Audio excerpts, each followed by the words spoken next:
Food has always been a vital resource for human survival, but in modern times it's also become a tool of manipulation and control. In wealthy nations like the U.S., food insecurity and economic struggles are becoming more prevalent, leading to a situation where food is being weaponized against the population. According to the U.S. Department of Agriculture, 13.5 million U.S. households faced food insecurity in 2021, meaning they didn't have reliable access to enough affordable, nutritious food. 60% of Americans now live paycheck to paycheck, which leaves them vulnerable to rising food prices and sudden shortages. The effects are widespread, affecting not only physical health but also economic stability, political freedom, and social equality. So exactly how are they weaponizing our food? There are several ways, and you're probably going to recognize most, if not all of them. You might not have realized exactly what the ramifications of these steps were. Control through economic pressure. The rising cost of food is not just a result of supply and demand.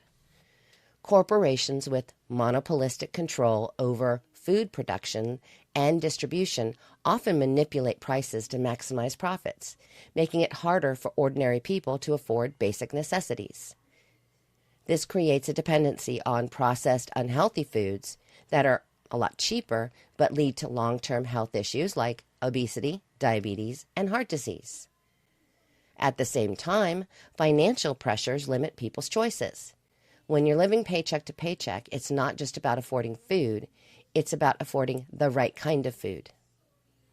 The weaponization of food through economic control forces lower-income families into unhealthy diets because fresh, nutritious options are just too expensive. Manipulation of food supply chains. The global supply chain for food is increasingly fragile, and governments and corporations can use disruptions as a means of control. Events like the pandemic or geopolitical conflicts have exposed just how easily food systems can be disrupted, leading to empty shelves and panic buying. But beyond these visible crises, there's a deeper issue: the consolidation of power within the food industry. In the U.S., 4 companies control 85% of the beef market, and a handful of corporations dominate the production of seeds, fertilizers, and pesticides. This concentration of power makes the food supply vulnerable to manipulation. When fewer entities control the production and the distribution of food, they can exert tremendous influence over pricing, availability, and even the type of food that reaches consumers. So despite what mainstream media and certain politicians keep claiming, it isn't the grocery stores controlling these prices, it's the manufacturers of the food being sold to those stores that are jacking up costs, because they can. Over-reliance on processed food. Processed foods dominate the modern diet, especially in Western countries. These foods are designed to be addictive, with high levels of sugar, fat, and salt. Let that sink in for a second. The manufacturers are creating a food addiction in the population, not so differently than tobacco companies did. Processed foods are cheap and widely available, making them the go-to option for families on tight budgets. However, they contribute to a range of health problems, as I said, including obesity, heart disease, and diabetes. The promotion of processed foods by large corporations not only harms public health, it also entrenches the power of these companies.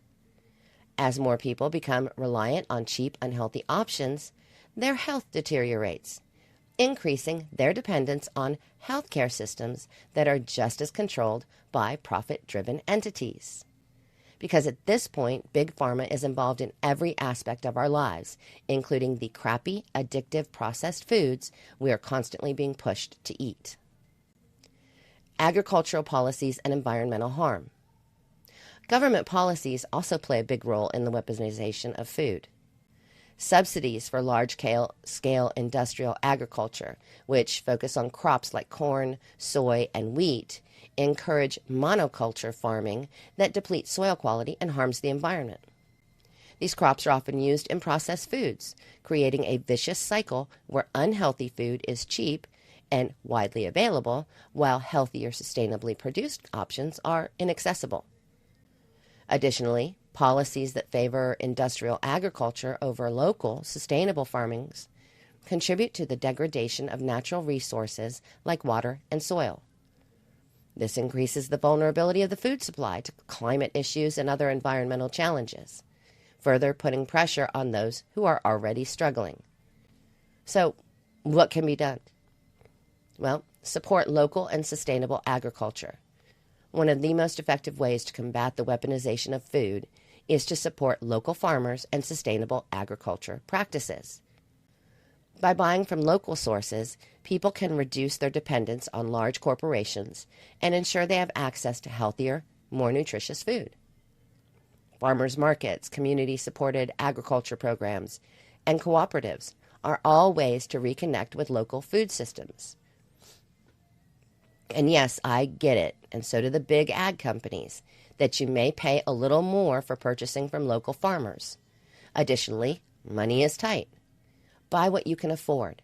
Every little bit of real, unmodified produce that you can buy helps.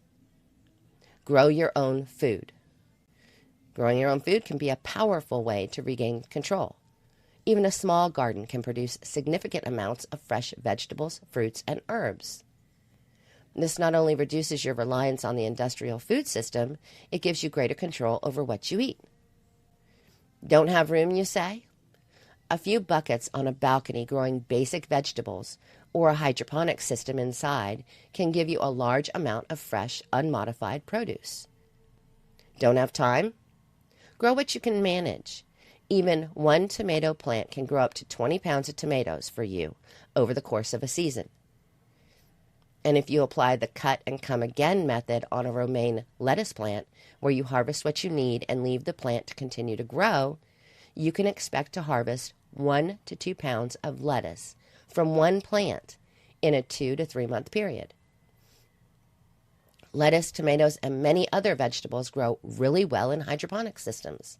So if you're really lacking in space, you can have your garden right on your kitchen counter. Don't buy what you can't pronounce. When grocery shopping, take the time to look at the labels. Many have now started adding a very sneaky, small phrase, made with GMO engineered ingredients, or they have a whole list of unpronounceable words. Each trip you take to the grocery store, inspect the labels of a few of your staple purchases, the ones that are automatic to buy for your family. Obviously, if you inspected every label, you'd be there for hours, so break it up into more manageable research trips. Here's an example. Every single bouillon or broth brand I looked at had the GMO engineered tag on it. I finally found a brand on the top shelf, which is the graveyard for grocery stores, that is completely non-GMO. I keep every variation of their bouillon in my cupboard, and I've also confirmed I can order their products online if my grocery store stops carrying it, which seems to happen a lot. I also try to make my own broth as needed from my own meat bones or vegetable scraps. It adds about an hour to any recipe calling for broth, so it's not really a big deal.